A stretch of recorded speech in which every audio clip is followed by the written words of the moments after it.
Bonjour à tous. Aujourd'hui en mathématiques, donc comme vous voyez, nous allons lire, écrire et décomposer des nombres décimaux. Donc nous sommes toujours sur le dossier 7.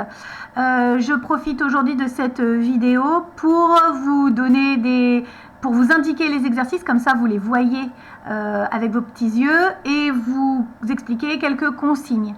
D'accord? Donc c'est parti.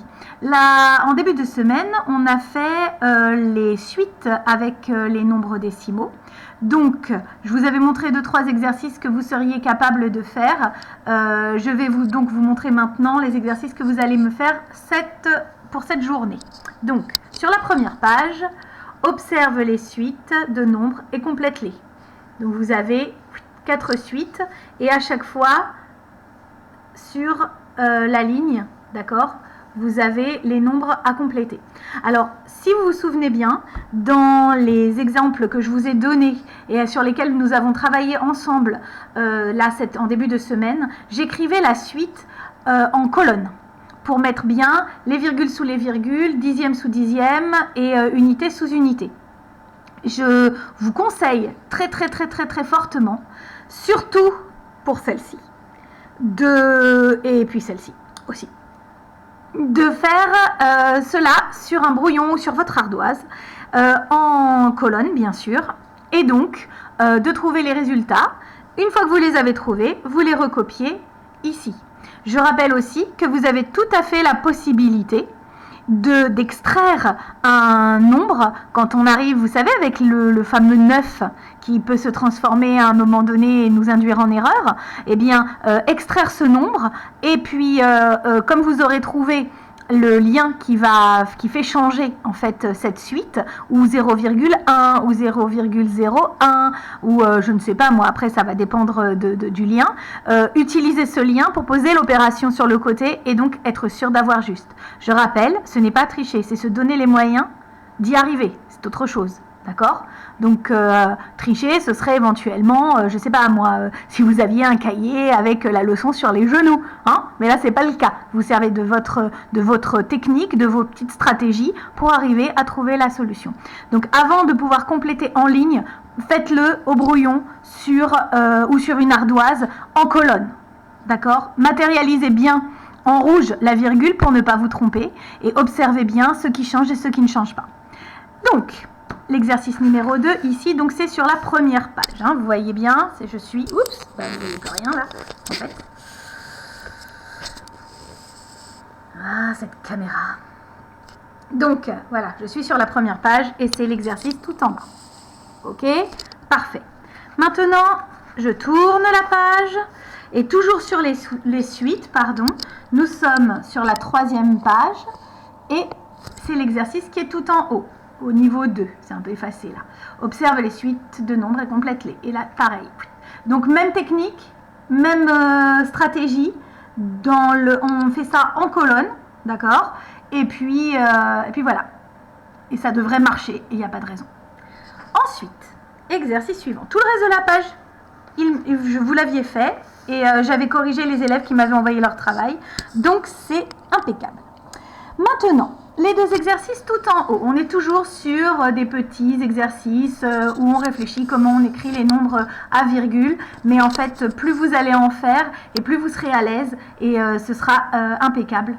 Parce que comme ça, vous ne serez plus gêné par des écritures justement décimales.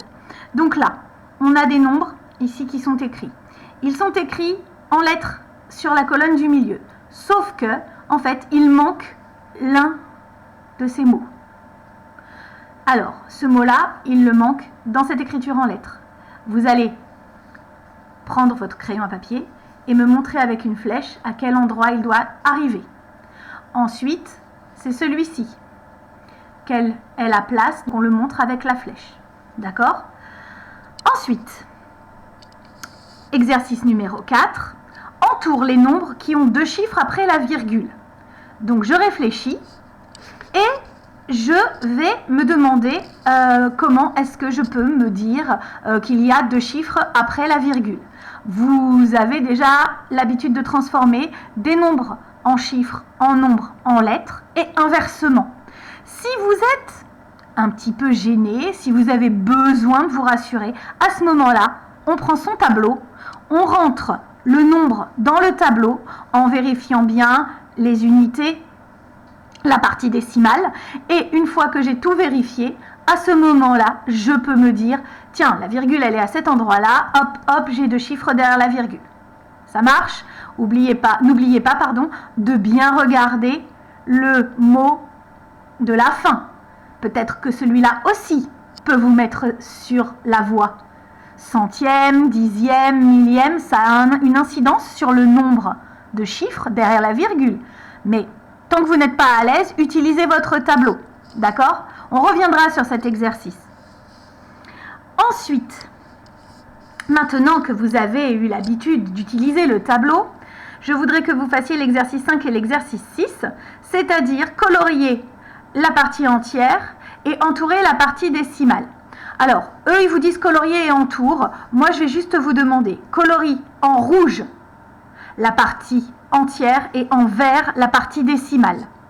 Vous savez la repérer maintenant puisque nous avons utilisé le tableau et qu'on avait fait des démonstrations sur les vidéos précédentes. Si vous avez besoin de les réutiliser, les démonstrations, vous allez sur la chaîne, Marie-Laure Oliveira, c'est hyper original comme nom de chaîne, et donc vous trouverez les vidéos sur l'écriture des nombres, ok? Mais l'utilisation du tableau, mais aucun souci, je sais que vous savez vous débrouiller. Ce que j'ai pu voir pour le moment, c'est très très bien, donc continuez.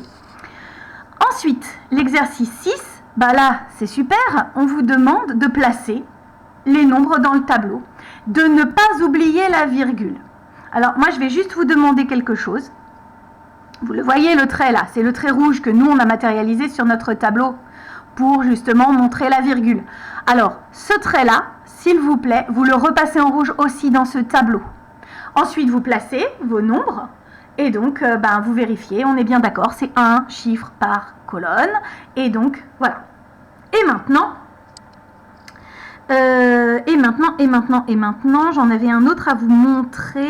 Je voulais que vous le fassiez. C'est l'autre 6 du niveau 3. Là, on vous donne le nombre écrit en lettres et vous allez l'écrire en chiffres dans le tableau. D'accord? Donc, 9 unités et 8 dixièmes. Je n'ai qu'à lire et compléter.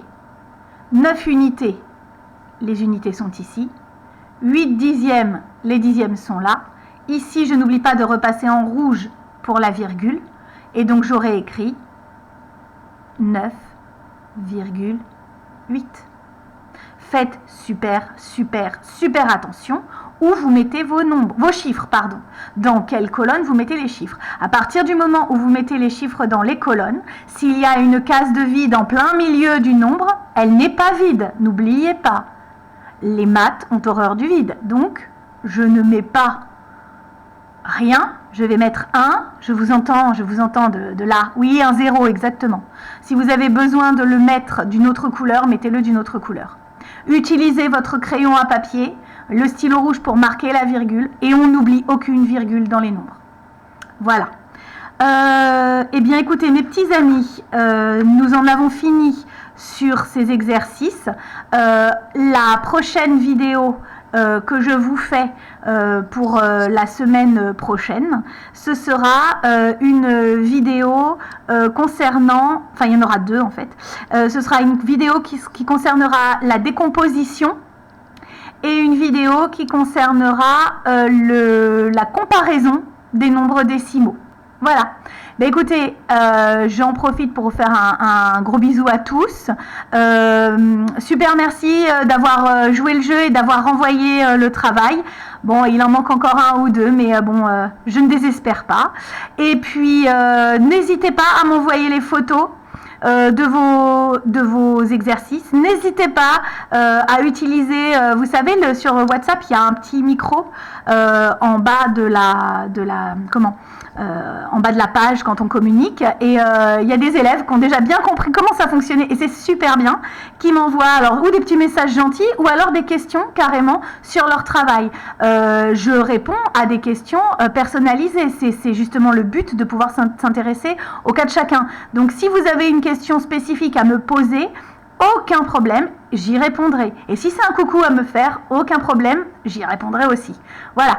Allez, bisous à tous, passez un bon vendredi du 8 mai férié, et puis on se retrouvera lundi pour de nouvelles aventures. Au revoir!